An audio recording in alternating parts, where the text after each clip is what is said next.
Mi nombre es John Dickey. Soy historiador. Y tengo una teoría sobre cómo este hermoso, pero exasperante país alcanzó la genialidad de su buen comer. Viajo a través de la historia de la comida italiana. Y no es un bonito cuento de campesinas sirviendo pasta a sus familias. La comida italiana es urbana. Las mismas fuerzas que crearon lugares como Roma, Florencia o Nápoles son también los ingredientes que inspiraron el estilo de comer italiano.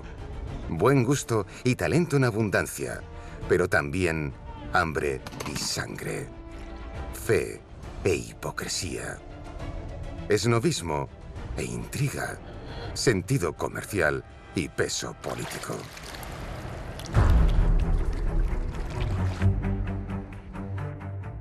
En este episodio os mostraré cómo un hombre de negocios jubilado atrajo los conocimientos ocultos de las mujeres de la nación para convertirse en el padre de la cocina italiana moderna. Aquí tengo un plato que te ha faltado. Buenísimo. ¡Salud, chin chin! Explicaré cómo en el fascismo los intentos de las amas de casa por mantener las apariencias aportaron a la comida italiana su inconfundible estilo. Hay que comer arroz en mayor cantidad. Descubriré cómo un científico americano hizo que el mundo se enamorara de lo que comían los italianos pobres. ¡Qué delicia! Y conoceré algunos de los talentos gastronómicos que abandonaron Italia para encontrar el éxito fuera y que dotaron a la comida italiana de renombre internacional. En Italia, comida e historia son inseparables. Síganme. Descubriremos los secretos de la cocina más deliciosa del mundo.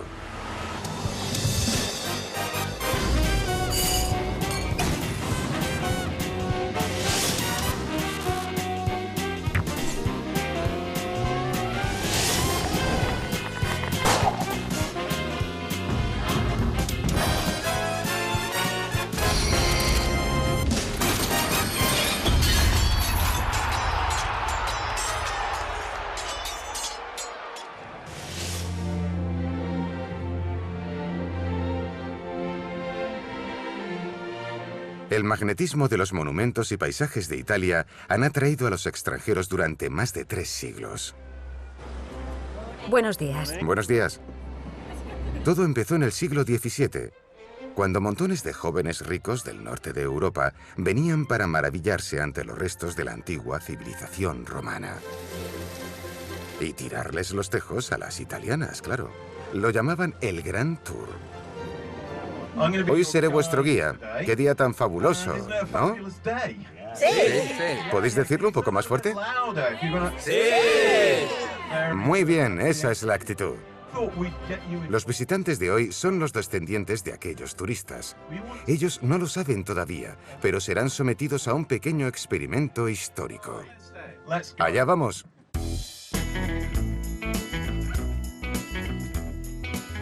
De camino a ver Roma y Nápoles, el Gran Tour incluía paradas en posadas rurales para degustar las exquisiteces locales, como la que haremos nosotros. Pero tengo planeado un menú muy especial para nuestros turistas. Vamos a divertirnos un poco. No tengo ni idea de qué me va a ofrecer John. Igual alguna clase rara de pizza o pasta. Algo diferente, algo inusual que una turista como yo no tomaría normalmente. Estoy totalmente segura de que será fantástico. Nuestros turistas quedarán tan impactados como los del Gran Tour. En aquellos días, comer en el campo de Italia solía ser un gran error, como dejarían constancia en algunas de sus cartas. La peor cuenta de todas la dio una de las pocas chicas que hicieron el Gran Tour, una tal Lady Miller. Lady Miller escribió que una vez le sirvieron una sopa de cerdo con bouillé, a saber, la cabeza de un puerco con sus pestañas, sus ojos y su hocico. La comida que el animal había engullido antes de perecer sobresalía entre sus dientes. Esto es lo que le serviremos a nuestros turistas hoy. Espero que tengáis hambre. Sí. Aquí está. Una auténtica especialidad del Grand Tour del siglo XVIII. ¿Listos? ¡Madre mía! Al igual que a sus predecesores, a estos comensales no les ha gustado mucho esta ración de historia. Realmente me alivia que no me lo hayan tirado a la cara. Pero al menos ahora saben cuánto ha avanzado la cocina italiana. En la época del Grand Tour, la comida en Italia suscitaba vergüenza, no orgullo. El primer hombre decidido a cambiar esa imagen era un jubilado llamado Pellegrino Artusi. Vais a conocer al hombre más encantador de la historia de la comida italiana.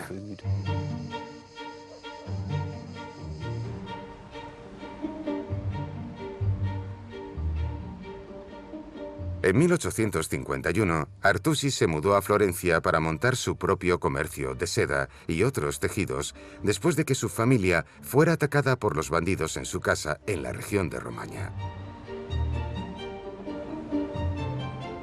La capital del Renacimiento, Florencia, era entonces un páramo en un país dividido en 7 estados diferentes, con sus propios impuestos y monedas.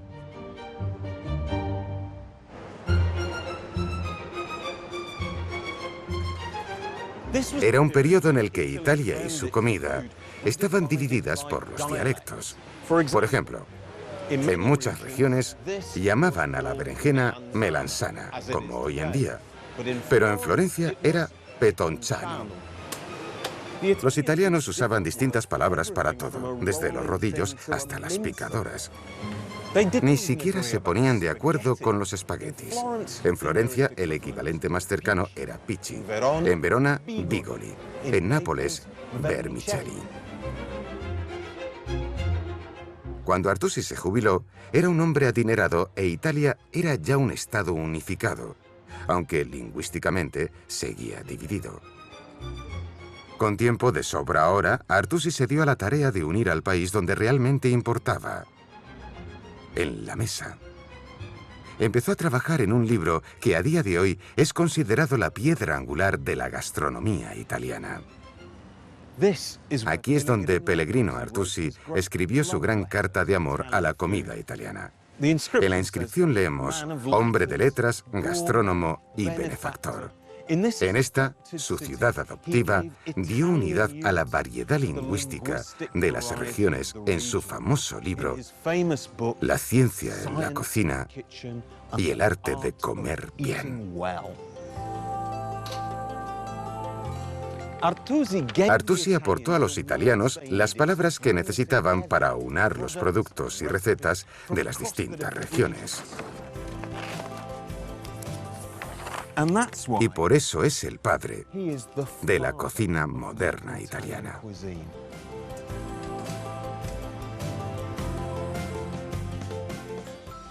Pero ¿cómo puede ser que el libro de cocina más importante fuera escrito por un empresario y no por un chef?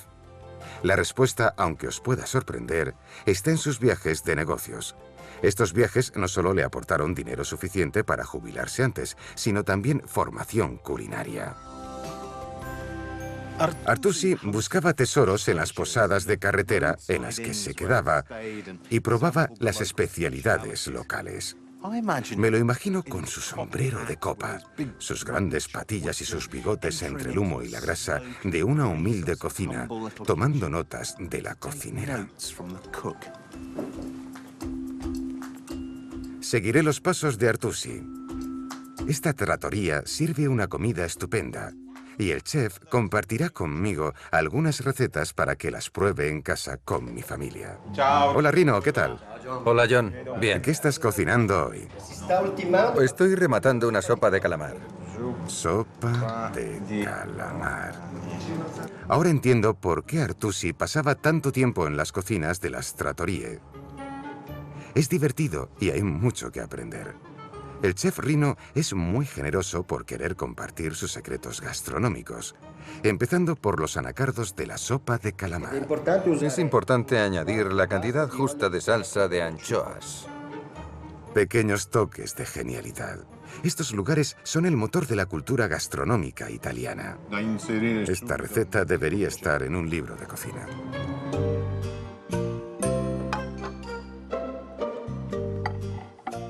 Con los años, Artusi debió de visitar cientos de tabernas de buena parte del centro del país, a donde solían llevarle sus negocios. Se llevó a casa algunas recetas y junto a sus sirvientes las probó y las perfeccionó. Después, plato a plato y ciudad a ciudad, Artusi fue dibujando el primer mapa gastronómico de la Italia moderna. Aquí tengo un plato que te ha faltado. Buenísimo.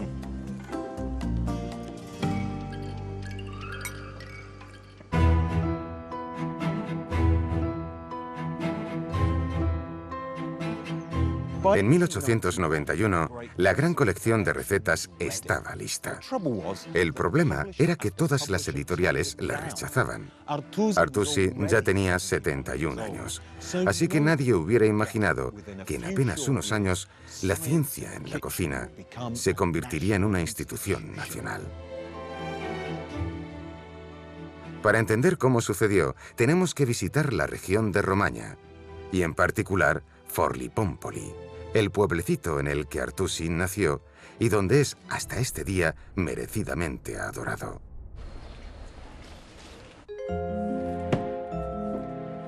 Vittorio Maltoni, un reparador de carrocerías jubilado, es posiblemente su mayor fan. Ha coleccionado cada una de las ediciones de La ciencia en la cocina. En total, tiene 400 copias. Escribía todas las cosas que se comía. Escribió y escribió hasta que un día dijo, voy a escribir un libro de recetas. Él era gastrónomo, no chef. Esa era la clave. Así que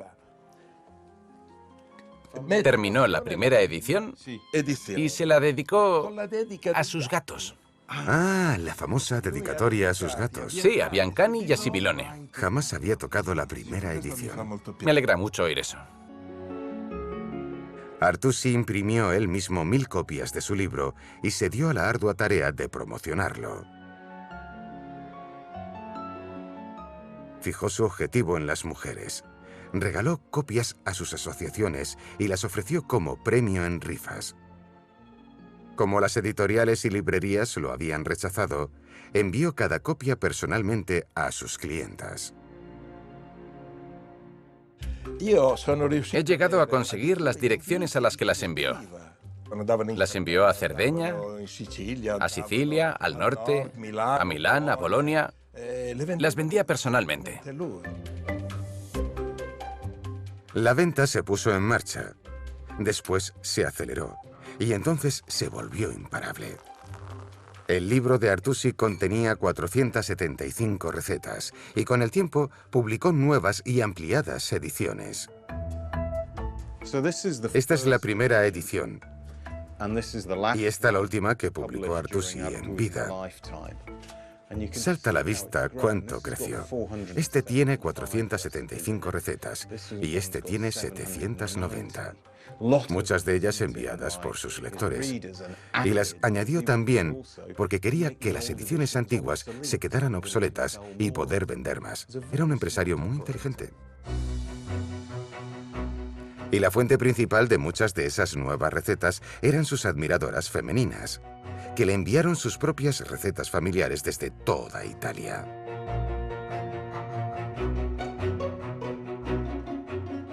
Muchas de esas cartas y postales enviadas por los lectores de La ciencia en la cocina permanecen ahora en un museo dedicado a Artusi. Estoy sentado junto al auténtico escritorio de Pellegrino Artusi.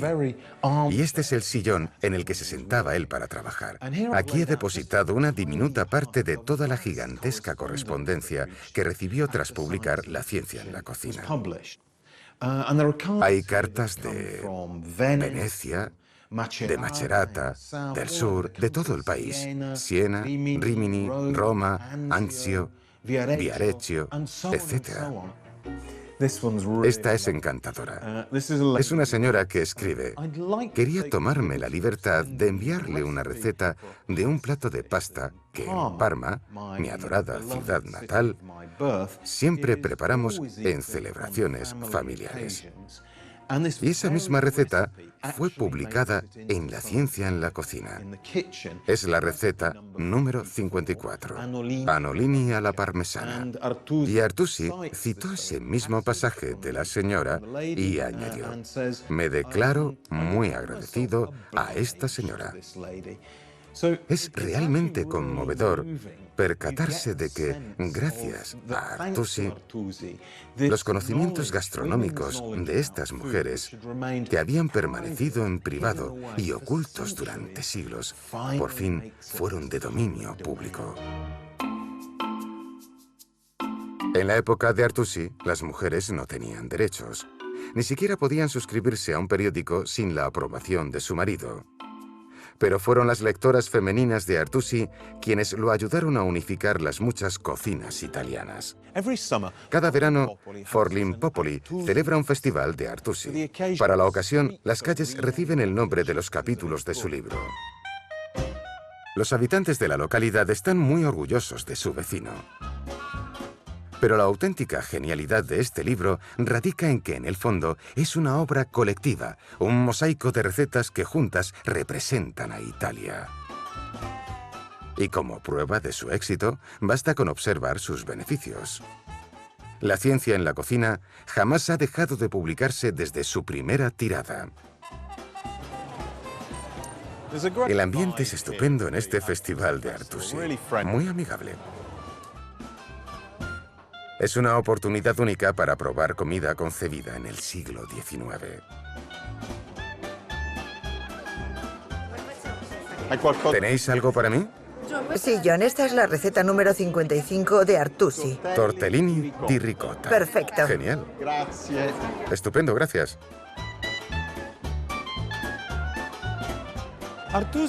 El éxito de Artusi puede deberse a varias cosas: a sus viajes, a su mente de empresario, a su patriotismo. Pero para mí hay un elemento más absolutamente crucial: su anticuado encanto. Su tono era siempre amistoso, paternalista, y con sus lectoras femeninas, un poco coqueto. Las palabras que abren el libro son: la cocina es una bribona. Señoras, por fin traigo el vino. Bien. Salud. Salud. Chin chin. ¿Cuántas de vosotras tiene el libro de Pellegrino Artusi? Todas lo tenemos. Yo. Igual. Claro, en casa. Sí, sí. ¿Todas? ¿Lo habéis heredado? Es esencial. También he regalado copias a mis amigas.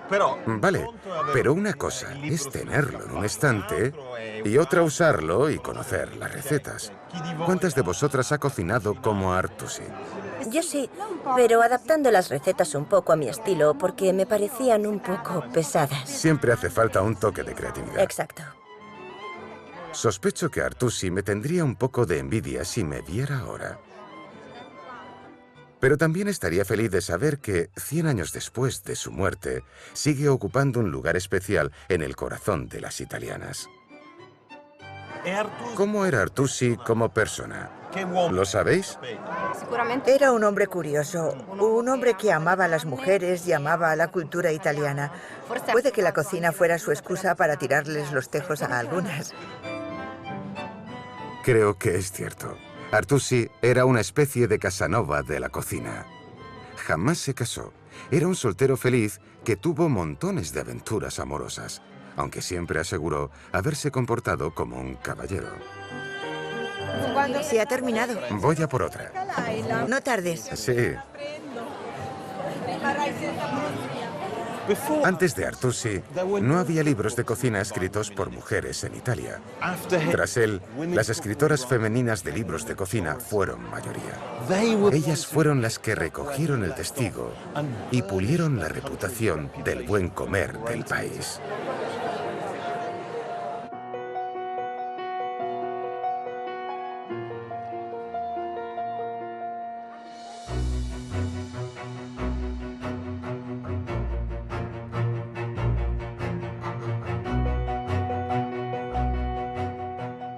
Puede que Artusi encaminara a la cocina italiana a la excelencia, pero sus recetas eran inasequibles para la mayoría.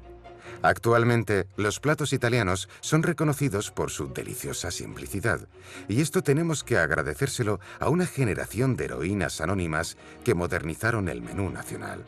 La terrible ironía es que lo hicieron cuando el país era gobernado por un cerdo machista.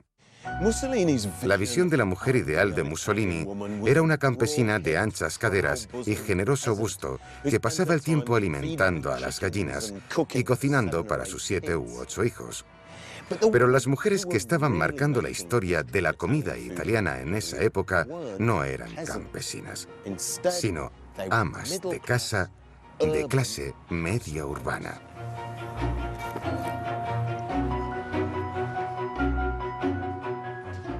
Eran tiempos duros. En los años 30, una crisis económica mundial combinada con las disparatadas políticas económicas de Mussolini fueron un duro golpe para las familias. La mantequilla, la carne o el queso se convirtieron en un lujo. Para mantener las apariencias, las mujeres desesperadas de Italia tuvieron que esforzarse más, pero por suerte tenían a mano una ayuda. Y esta ayuda se la ofrecieron las revistas de estilo de vida que se hicieron muy populares en el fascismo.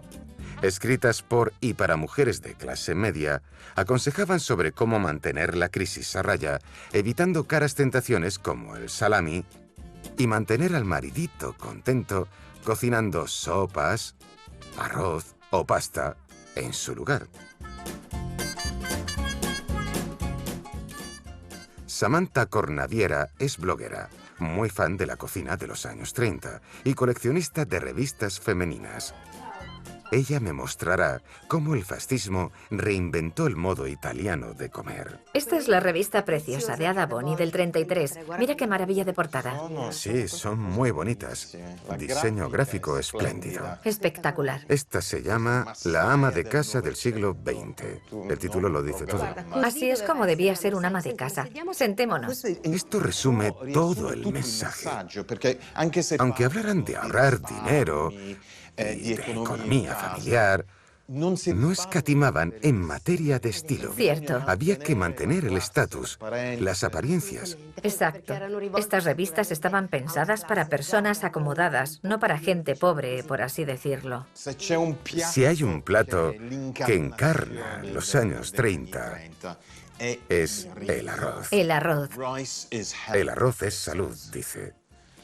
Y después, dentro, una foto muy curiosa, Mussolini cosechando arroz. Mussolini estaba obsesionado con el arroz porque se cultivaba en Italia. Su gran preocupación era la cantidad de comida que el país importaba en una época en que las sanciones habían encarecido mucho los productos extranjeros. Aquí tenemos algunos platos que seguimos comiendo hoy. Risotto a la milanesa, risotto de sepia en su tinta.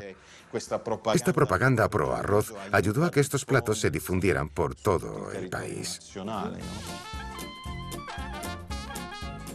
Además de escribir sobre cocina en tiempos de crisis económica, las revistas realizaban concursos y pedían a sus lectoras que enviaran sus mejores recetas económicas. Mira esta. Nuestros concursos. Aprovechamiento de las sobras. Ya, claro. Así trataban de animar a las amas de casa a inventar recetas con todo lo que les sobrara en la cocina. Para mostrarme lo creativas que eran las mujeres italianas en cuestión de hacer más con menos, Samantha se ofrece a preparar una de esas recetas para mí. Cojamos los ingredientes. ¿Qué me propone, Samantha? Yo te propongo un rifredo a la crisi. ¿Pan de atún a la crisis? No es un título que me abra mucho el apetito. No. Este plato está inspirado en las recetas de nuestro viejo amigo Artusi, solo que él usaba ternera, prosciutto y mortadela. Nuestras amas de casa de los años 30 usaban atún y migas de pan. La carne había desaparecido prácticamente de los mercados y la que había era cara. ¿Tú cocinas en casa? Bueno, digamos que me las arreglo como puedo. ¿Sabes pelar huevos? Sí, eso sé hacerlo. El problema viene cuando tienes niños pequeños y tienes que hacer las cosas que les gustan a ellos. Claro, pero yo creo que el pan de atún les gustaría y está a la altura de tus capacidades. De la crisis en las cocinas italianas no escapó nadie. Hasta las señoras acaudaladas tuvieron que despedir a sus cocineros y ponerse a preparar platos. Así que la cocina típica italiana dejó de estar en manos de cocineros profesionales y pasó a ser más democrática y fácil de elaborar, como lo es hoy en día. Es sencillísima. Sí, es muy sencilla. La mayoría de las recetas eran sencillas. Era como si en ese momento de crisis económica esas revistas se hubieran convertido en las redes sociales de la época. Los ingredientes para este plato le hubieran costado hoy a una ama de casa de 1931 el equivalente a 5 euros, pero si lo hubieran preparado con carne, les hubiera costado muchísimo más. ¿Preparado? Sí. Rifredo alla crisi, 80 años después. Adelante. Buen provecho. Igualmente.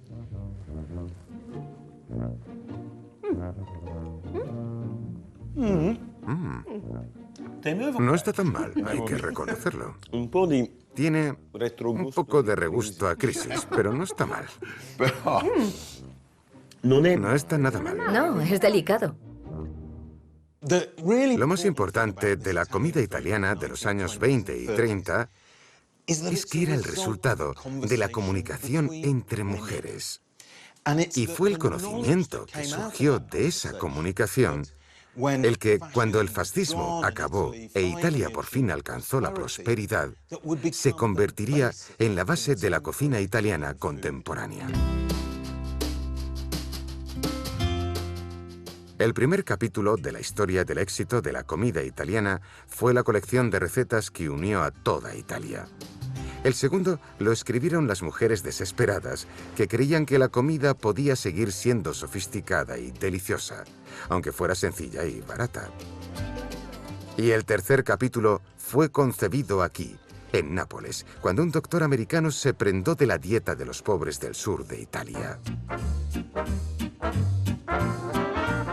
Ansel Keys era un epidemiólogo estadounidense. Su trabajo junto con el desarrollado por el ejército de su país produjo las raciones K, comida que los soldados se llevaban a la batalla. Tras la guerra, Keys se interesó por las enfermedades del corazón.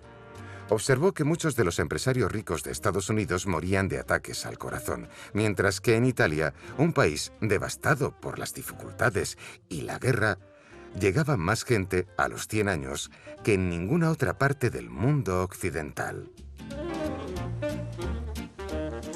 Ciao, Davide. Hola, Davide, ¿cómo estás? Hola, Johnny. Bien, gracias. ¿Y tú? Muy bien. Dime. ¿Puedes hacerme un bocadillo de mortadela? Un bocadillo. Keys intuía que la grasa, sobre todo la animal, aumentaba el colesterol en la sangre y podía acabar provocando enfermedades cardiovasculares. En 1954, Keys vino a Italia para poner a prueba su teoría.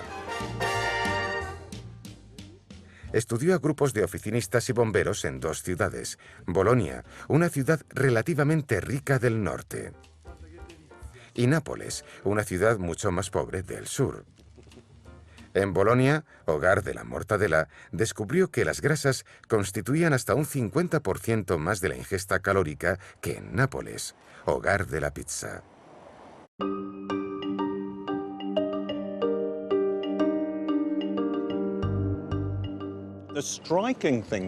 Lo impactante era que los napolitanos tenían un corazón mucho más sano que los boloñeses y muchísimo más sano que los empresarios de la ciudad natal de Keys, Minneapolis.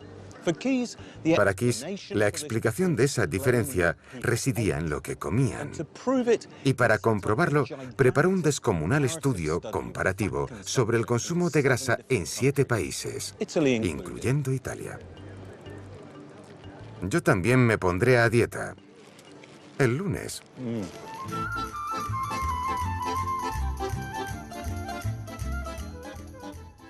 La investigación de Keys pronto estableció un vínculo entre la grasa, el colesterol y las enfermedades del corazón.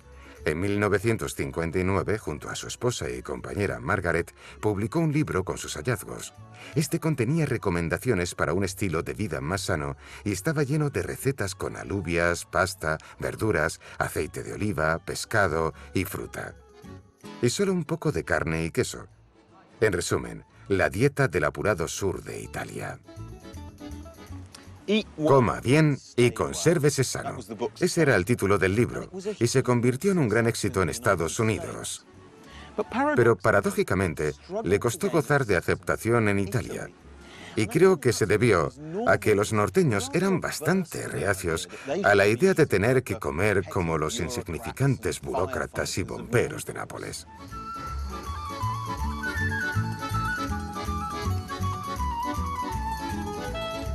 Decidido, Kiss continuó investigando.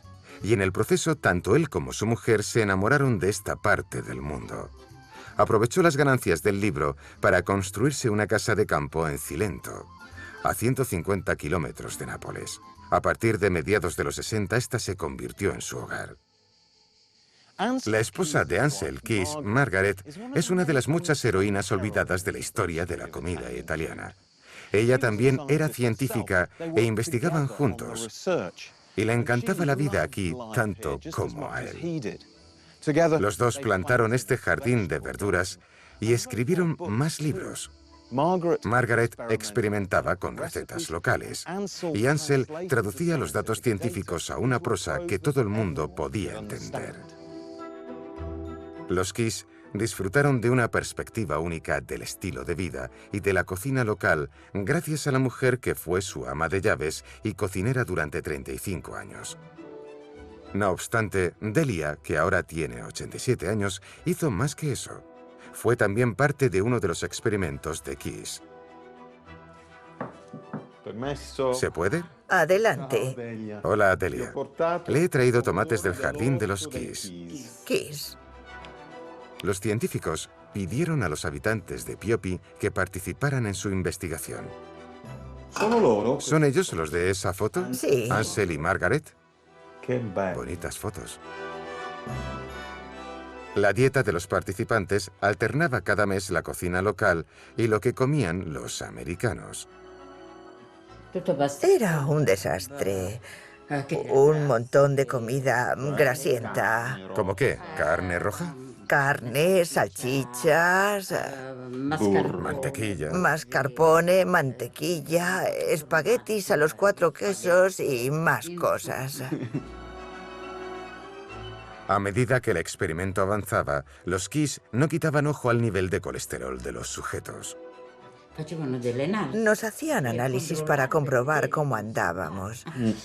A mí tuvieron que sacarme del experimento porque el colesterol ya se me había disparado. ¿Y después del experimento, siguió comiendo a la americana? No. Comía a la italiana. En 1975, Keys empezó a llamar a sus recomendaciones dieta mediterránea.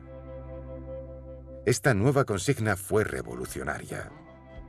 Bajo esa denominación, el trabajo de Keys se volvió aún más digerible.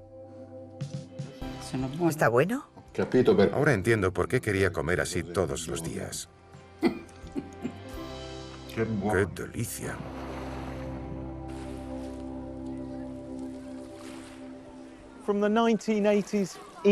A partir de los 80, hasta los norteños acogieron la dieta mediterránea, como si siempre la hubieran considerado una buena idea. La mantequilla y el lardo desaparecieron en el norte, y todo el país prefería el aceite de oliva. Así, el núcleo de la cocina italiana se mudó hacia el sur, hacia el Mediterráneo. Los Keys renovaron la comida italiana de una forma que propulsó su popularidad a nivel mundial. Hasta entonces, los extranjeros pensaban en ella como una cocina pesada, llena de mortadela y queso parmesano. Pero ahora es el paradigma de una dieta sana, representada por el aceite de oliva y tomates secados al sol. Italia sigue ofreciendo un modelo de comida sana. Después de los japoneses, los italianos son los que más años viven. Las mujeres de media llegan a los 85 y los hombres a los 80. El propio Keys murió poco antes de cumplir los 101 años. Tanto en su vida como en su trabajo, fue el mayor embajador de la comida italiana.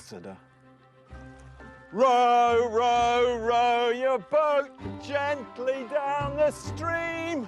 If you see a crocodile, don't forget to scream. Ah! Pero Ansel Keys no sería el único embajador de la comida italiana. Italia es un país de emigrantes. Cuando estalló la Primera Guerra Mundial, 7,5 millones de personas ya habían abandonado sus casas, y ese no iba a suponer el final de su éxodo. Fueron los hambrientos campesinos y los buscadores de fortuna los que impulsaron a la comida italiana a la fama mundial.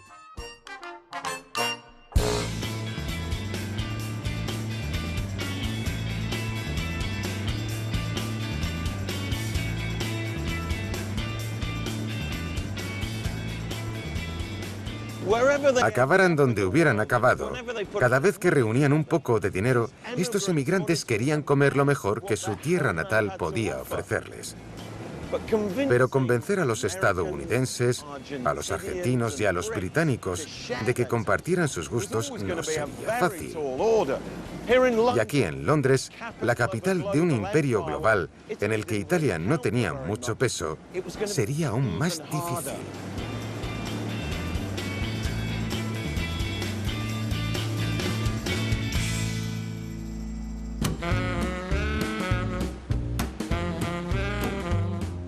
Antes de la Segunda Guerra Mundial, la comunidad italiana en Gran Bretaña no era muy numerosa.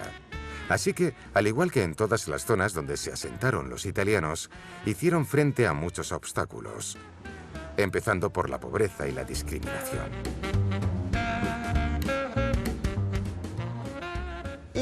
Incluso después de la Segunda Guerra Mundial, los británicos seguían siendo tremendamente ignorantes en cuanto a la comida italiana.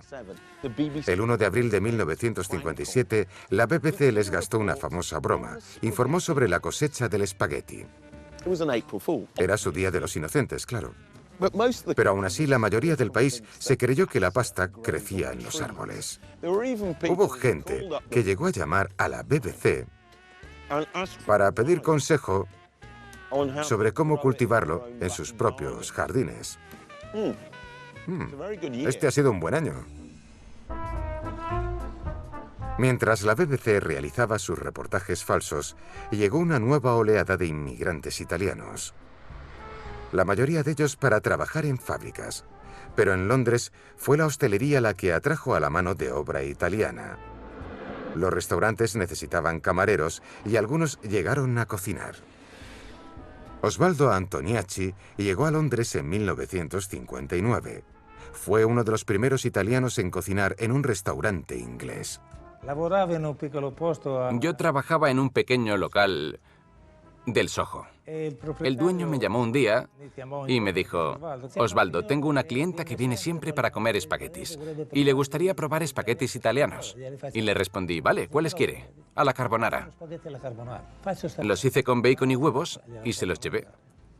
A los 2 minutos vino el dueño y me dijo: Osvaldo, ¿qué demonios has hecho? La señora había devuelto los espaguetis, así que hablé con ella. ¿Cuál es el problema? Son frescos, acabo de hacerlos. Son buenos. Y me dijo: no, eso no son espaguetis. Yo los espaguetis me los como en una tostada. Esto no son espaguetis. Llévatelos, que no quiero ni verlos. Pero lo peor es que en ese restaurante, como en muchos hogares británicos, los espaguetis los tenían enlatados. Eso era lo que realmente me impresionaba de cómo trataban la cocina italiana. Y Osvaldo tuvo la amabilidad de traerme unos pocos. Ahora te voy a hacer probar esto. Eso es lo que todo gran chef debe hacer. Ahora me lo dirás. ¿Tú no comes? No, ya he comido bastantes. Voy a probarlos por una cuestión de nostalgia. Son buenos. ¿Cómo están? Se me había olvidado lo asquerosos que estaban los espaguetis enlatados. El concepto británico de la comida italiana estaba a años luz de la realidad. Es más, aquellos que querían comida italiana de verdad no podían conseguirla, excepto quizá en lugares improbables.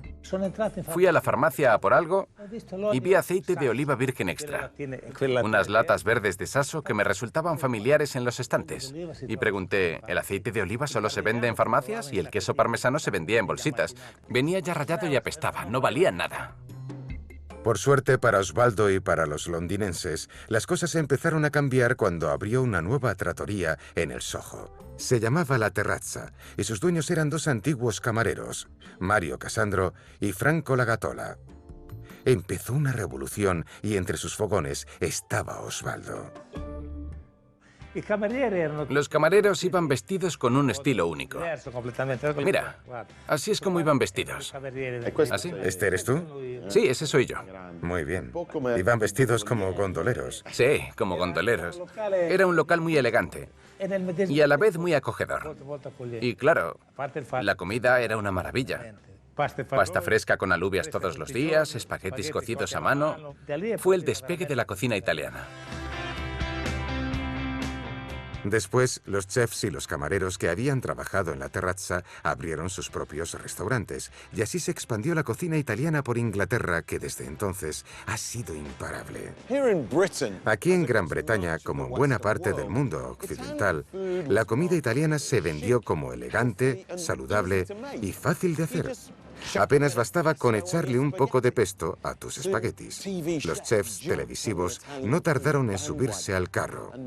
Y los consumidores más exquisitos empezaron a buscar una comida italiana cada vez más auténtica. Un italiano en particular lleva sirviéndosela desde principios de los 90. Un macchiato para él. Solías venir aquí entonces, ¿verdad? ¿Sabes cuántos cafés me he bebido aquí sin pagar? Ya. John, voy a hacerte un pequeño tour por el Soho. Venga, vámonos. Vamos, arrivederci. Chao. Gracias, Luca. Chao. Giorgio Locatelli, residente en Londres, es uno de los mejores chefs italianos del mundo. Llegó aquí siendo joven para formarse como chef en el Savoy en 1986. John, te enseñaré dónde vivía cuando llegué al Soho. Ahí está. No se llamaba Gino, se llamaba Il Siciliano, pero era también una peluquería. Era el propietario del edificio y nos alquiló una habitación en la tercera planta. Había 2 camas en la habitación, pero ahí vivíamos 5 o 6. ¿Todos cocineros o aprendices? Sí, quien no trabajaba dormía, quien no dormía trabajaba. El mejor vestido era el que se levantaba primero porque hasta compartíamos la ropa. En esa época, en Londres, Nueva York o Frankfurt, parecía que la comida italiana jamás alcanzaría a su prestigiosa rival, la francesa. Hasta Giorgio fue tentado para trabajar en París en un restaurante de fama mundial. Pero allí se percató de que las tornas estaban cambiando en favor de la cocina italiana. En los 80 y en los 90, la percepción de la cultura, del arte, de la moda y de la comida de Italia supuso una revolución que se apoderó por completo del mercado. Muchas de las familias que contribuyeron a que la comida italiana triunfara estaban aquí. Inspirado, Giorgio regresó a Londres. Estando en París me di cuenta de que teníamos mucho potencial. Los italianos teníamos algo que podíamos comunicar y la comida italiana podía existir sin la influencia de la francesa. Ese fue un momento importantísimo. Y el entusiasmo de los británicos por la comida italiana no ha hecho más que crecer. Entre negocios familiares, franquicias y restaurantes de lujo, hoy hay 150 restaurantes italianos en el corazón de la capital y 838 en el resto de la ciudad. Y en una encuesta de 2015, los británicos eligieron la comida italiana como su favorita. Los británicos empezaron a entender que no solo hay una cocina italiana y que hay distintas regiones. Mira. La polentería. Exacto. ¿Polenta en Londres? Atrae también a los veganos, vegetarianos, celíacos. Claro. Es una de las grandes ventajas de nuestra cocina. Esto era impensable hace apenas unos años. Y mira aquí. Ah, vale. Una rosticería. Helado, pasta... Los italianos estamos muy presentes. ¿Tanto caminar no te ha abierto el apetito? Sí. Vamos a Locanda a comer algo. Vale, genial. Vamos. Locanda Locatelli es uno de mis restaurantes preferidos, donde se disfruta de una ilustre compañía. Entre sus fans se encuentran Madonna y Victoria Beckham. Empecé con una copia de Artusi bajo el brazo. Empecé con los clásicos y después comencé a desarrollarlos para darles un poco de mi estilo. Posteriormente, continué avanzando, preparando buenos platos y sirviendo la mejor comida italiana que podía. Y funcionó, gracias a Dios. He probado montones de suculentos platos en mi viaje a través de la historia de la comida italiana, pero la experiencia que más esperaba era esta: que cocinara para mí el mismísimo Giorgio Locatelli. Y estos raviolis con trufa tienen pinta de quedar sensacionales. Mamma mía, qué aroma. Cada vez que hago este plato me emociono porque... Sí, yo. ¿Dónde están los cubiertos? Esto para ti. Gracias. Y otro para mí. Recuerdo que cuando vi este plato por primera vez pensé, este es un ejemplo de la genialidad de la simplicidad. Para mí es poesía italiana.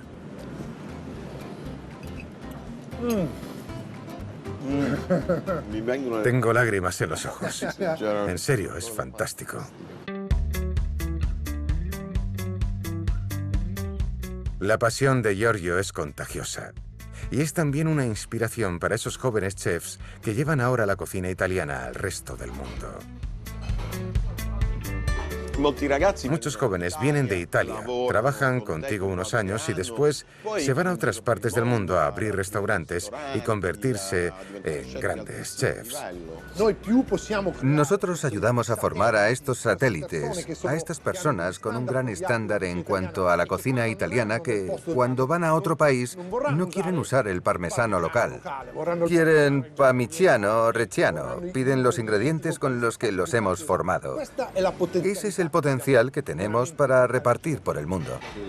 En cierto sentido, tu local es el motor de la globalización de la cocina italiana de primera categoría. Sí, me gusta pensar eso.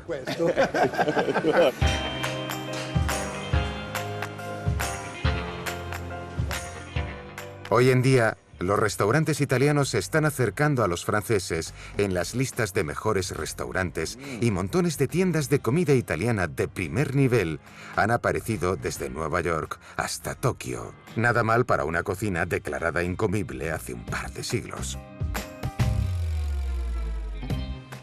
En la historia de la comida italiana ha mandado siempre la creatividad, eso está claro.